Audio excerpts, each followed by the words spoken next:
Yeah, good morning.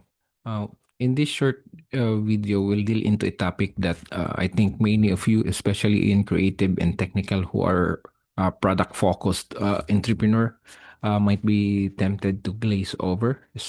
This is accounting and finance part of entrepreneurship. But I promise you, this is the language of business.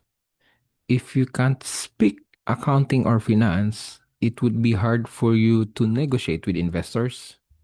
You can manage your growth and you can recognize a brilliant opportunity from a financial disaster. So, our lecture, in this short video lecture, will focus on the accounting for entrepreneurs. Uh, Before we deal into accounting per se or the record keeping, let's talk about first where the money comes from when you start your business. So this is in short, this is more of financing. Uh, Financing is a process of raising money to launch your new business.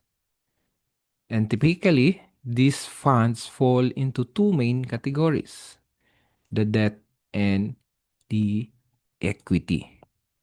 So, debt financing means uh, borrowing money. So, if you start a business uh, by borrowing money from somebody and you will use that money to start your business, that belongs to the category of debt financing. In short, it's a you start your business by borrowing money. And when you borrow that money, it must be repaid. Kailangan mong bayaran. And usually, that has interest. Or in short, that is the cost of borrowing that money. Now, when you start a business from debt financing or imong giutang ang kwarta nga imong gitukod sa imong negosyo, there is also an advantage. And the main advantage of that is you still maintain full ownership of your business. Ikaw ang tagiya sa imong negosyo. Katong imong utang, that is your personal utang to them. So once you already, kung mabayaran na nimo ng utang, if once you once the loan is paid off, uh, the creditor or katong imong giutangan has no longer claim on your business or on its profit. So in short, you maintain the full ownership of the business. But the disadvantage of borrowing money to start a business is that uh, the repayment often starts almost immediately. So this creates a quick guaranteed cash outflow requirement, which can also cripple the business startup, especially if it's not generating significant income when it's starting. Specifically if you're sourcing that from banks or credit cards. That's that financing. Now, another way to finance your business is equity financing. Equity financing is selling a piece of ownership, or in short, that's an equity stake in your company in exchange for capital. So you sell shares of stock. So the advantage here is that there is no immediate repayment obligation, and your investors who purchase equity shares, these investors also shares the risk with you. So they will get paid if the business becomes profitable or sold, and if not, kauban sila nimo nga mabankrupt. Now the disadvantage is that you are giving up a percentage of your future profit because you are sharing that with other owners or investors. And you are also giving up the full control of the business forever unless you buy back those stake.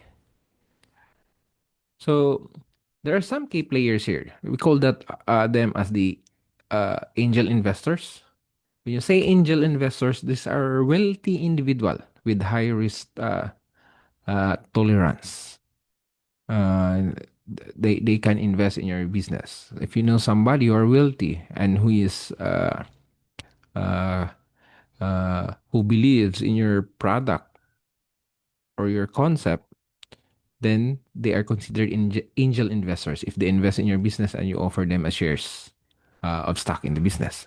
Then we also have what we call venture capitalists. Now, venture capitalists and angel investors are almost the same, but venture capitalist is more of a company. It's a professional investment firm. Unlike angel investors who are just individual person, who are wealthy individual person, venture capitalists are professional investment companies, and they typically invest in larger amount with a higher level of sophistication.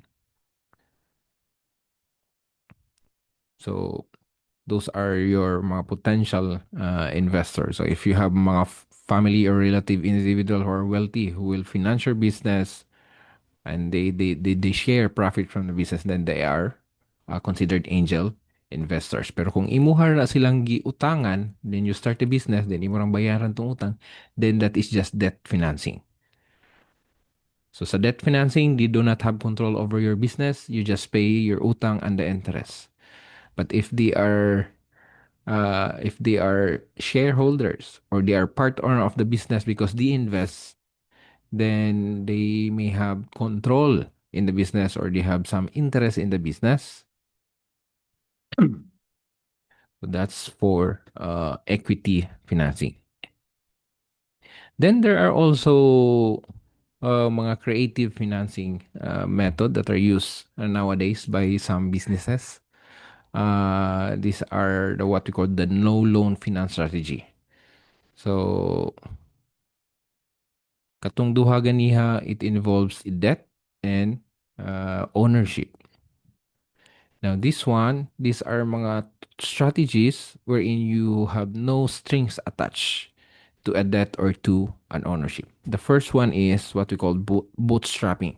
So bootstrapping is the process of self-funding, and this is where you creatively optimize the use of your personal funds. This is actually the ultimate test of an entrepreneur's resourcefulness. So kung sa imo mga savings, you use that. That is bootstrapping.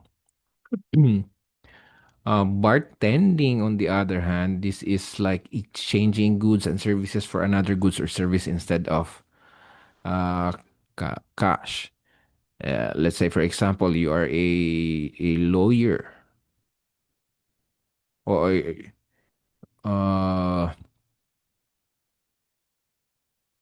you are a lawyer and you need a website for your uh, law firm or consultancy firm. Then you can trade in with uh, katong mga website development. Let's say let's just rephrase the scenario. Let's say you are a new uh, website development company. So you're just a new website development company. You're starting a website development company. And you do not know how to process the documents in incorporating or legalizing your business. So you consult with a law firm or a management consultancy firm. So when you consult with them, instead of paying them cash, you can do bartering. You offer them that you will design their website and they will process your documentation or your legal incorporation services. So they process the documentation with the SEC or the Securities and Exchange Commission or the DTI. So they do the technical or the legal requirement in exchange for a website that you create for them. That's bartering. Another way of funding is crowdfunding. So in crowdfunding, you collect small amount of money from large number of people. Often you can start mga platform like itong mga Kickstarter.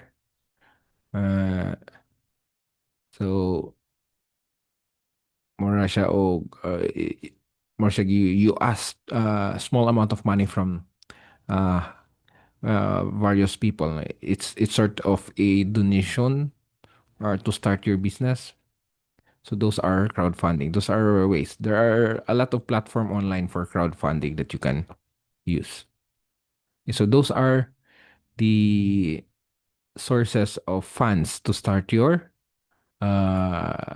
business.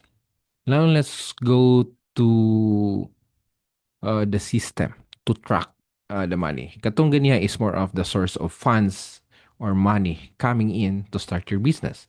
But once you run your business, you need to track that money. And this is accounting. Accounting systems are used to summarize, to manage, and to communicate business financial operations. And at its core, accounting is everywhere. It's governed by one simple equation. Uh,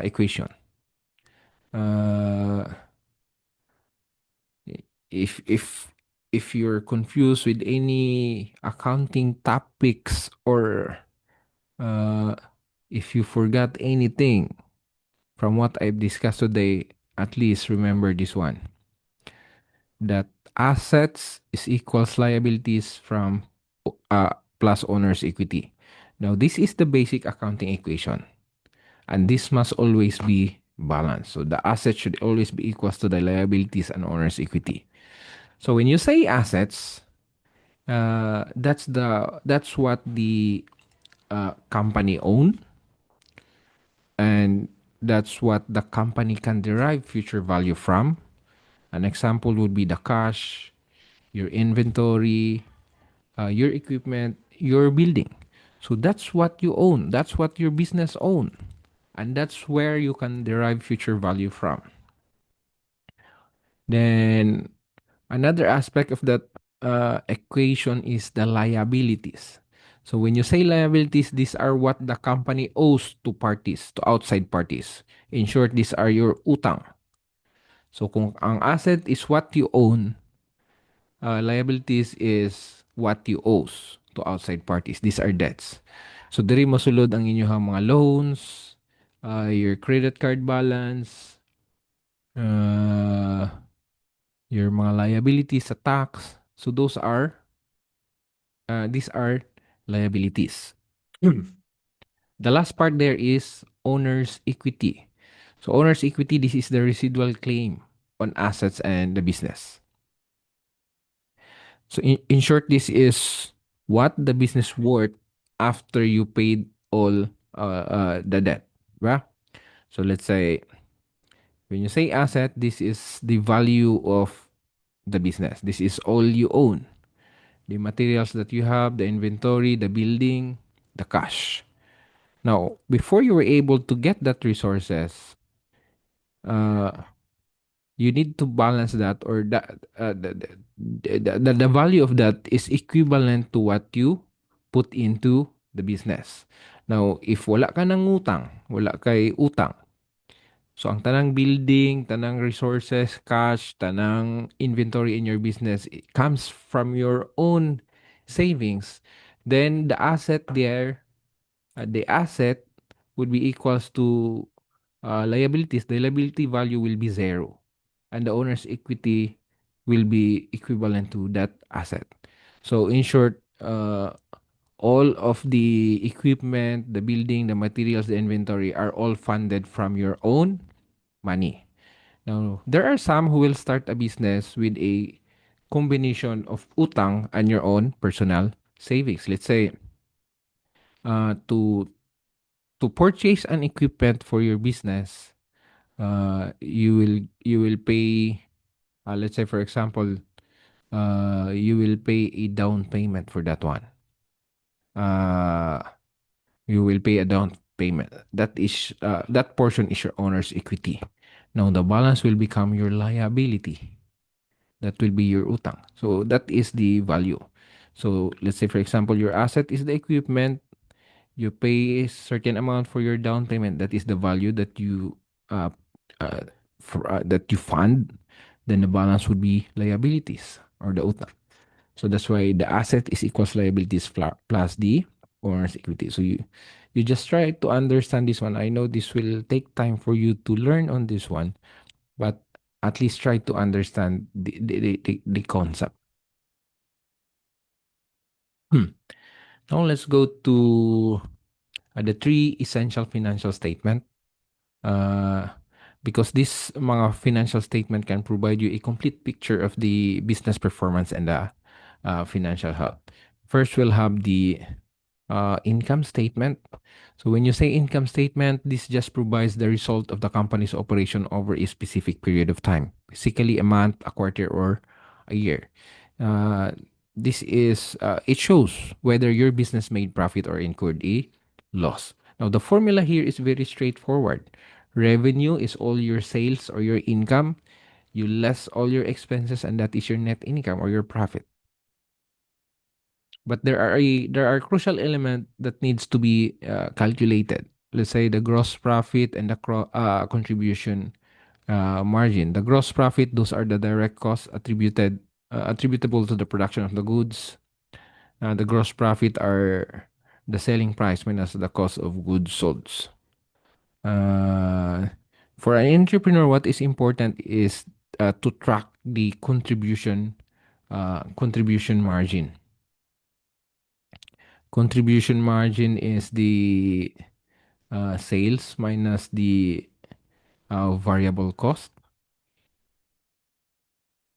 Yeah, that is one important thing that you need to compute. So when you say variable cost, these are the costs that fluctuates depending on your sales volume. Let's say for example you're into bakery.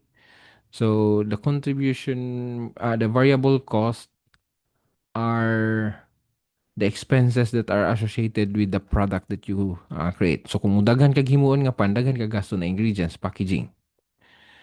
Napod tayo gitawag na fixed costs, and the fixed costs are the things that remain constant. Let's say for example, the rental of the building. The rent of the building is fixed every month. Whether mo sales ka og million or mo sales ka 1,000, the rent is still the same. So that's why it's called fixed costs. The variable cost naman on the other hand, they vary depending on the sales.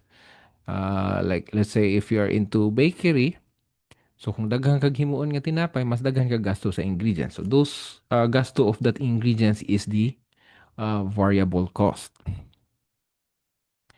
Now that information can be a basis for computing your break-even point. When you say break-even point, this is the level of operation that result exactly enough revenue to cover your costs. So this is where you will know na uh, you neither profit or you do not lose also. It tells you how many units or pila ka bukang imong kailangan ibaligya for your business to stay. Dili siya lugi pero walay ginansya. So the variable costs, these are the things that fluctuate directly with the level of the revenue, like ingredients or your packaging. The fixed are the things that remain the same regardless of the sales volume, like the rent. Now, let's have a simple example. Let's say you're into pizzeria business. Let's say your contribution is $8. So when you say contribution margin, this is the para siyang the net from your selling price minus the cost for producing one pizza. Let's say for example, your one pizza is sold at $20. Pero ang imong gasto for creating that one pizza is $12. So your contribution margin is uh, 8 per pizza. Now, if your rent for the month is 30,000, because that is the fixed cost, So you just divide 30,000 by your contribution margin. So you will know that you need to sell 375,000 pizzas in 1 month uh, to stay afloat. Yeah. So that is just a example. Now, the next financial statement is what we call the balance sheet. The balance sheet is based from the katong equation yun niya, asset equals liabilities and equities. Now, the balance sheet is just a snapshot of the company's financial position in a given day or a single point in time. So, para siyang that financial statement shows you your asset, everything that the company owns on one side. Then on the other side, it shows you all the company owes or the liabilities, and then the equity or the ownership side. So the asset must always follows equals liabilities plus equity. Then another financial statement is the statement of cash flow. Now, the statement of cash flow it explains the sources and the uses of company's cash over a period. So, uh, even if you already have income statement, you say you can see in your income statement you have your sales minus your expenses is your profit. But the income statement captures only the revenue that is earned. Okay, kung nagapautang ka, you cannot see the movement of the cash. Let's say you're into business wherein ginapautang nimo imong mga product. So when naimo utang, that is considered as earned. Pero wala pa na sulod nimo ang cash. So that's why we need to have the cash flow. The cash flow naman is broken down into three distinct sections. So you have the cash flow from operating activities. So these are cash that are generated or used by the day-to-day activity of the business, like selling product or paying the rent or buying the supplies. Another activity is investing. This is more of cash used to for major purchases like purchasing equipment or establishing a facility. Meaning to say it's more of a long-term asset. Now, the third section is financing activity. This relates to your debt and equity. When you take out loan, you pay loan, or you receive an investment. So that's what will be showed in your cash flow uh, uh, statement. Now, I know this is overwhelming uh, to know about accounting in just one lecture. So in business, it would usually take you uh, a semester or 3 semesters to learn about finance and accounting. But as much as possible, we just need to understand that as an entrepreneur, the product or the service is your passion as an entrepreneur. But the financial statements are the dashboard. You must monitor them monthly, quarterly, and annually. And if you need funding, there are some investors who would demand to see a projected financial statement. They want to see uh, the potential of the business by looking at the projections in terms of incomes and sales and your balance sheet or balance sheet or business position. If you need to pivot your business, your break-even analysis can tell us if your current cost structure is sustainable or not. But if you need to sleep at night, the cash flow can ensure that you can pay your bills tomorrow. So, in short, accounting is not just a secretarial task, but it is a strategic tool. Uh, as an entrepreneur, I would encourage you to learn it, to use it, and you dramatically increase your ventures, kanang success of the business that you are going to start. So, just learn slowly, learn accounting, and this will be your tool to grow your business. So there are a lot of entrepreneur who starts a business, but they cannot grow their business because of some constraint or limitation in their understanding of uh, finance and accounting. And the most common, based from my observation as a consultant, kadaghanan sa akong mga naging kliyente before in Indonesia and in the Philippines, na sila yung mga negosyo, na sila yung mga business. But the problem is they do not know how to grow the business. And the most common findings that I see is that they do not know how to record properly their finances. Kaya ang ilang nahitabo is that ang kwarta sa negosyo nasagol sa ilang personal kwarta. There must be separation between the business and your personal money. Now, if you are an owner of the business, then you work for that business. Let's say you're the owner, but you are the one handling the operation. You need to pay yourself a salary as manager. Kung unsay income ana dili na nimong income. The income of that business is the income of the business. So you should be paid a salary as the manager of your business. So make sure that when you grow your business or you start your business, you separate the money from the business and yourself. Okay? That's all for this short video lecture. Thank you.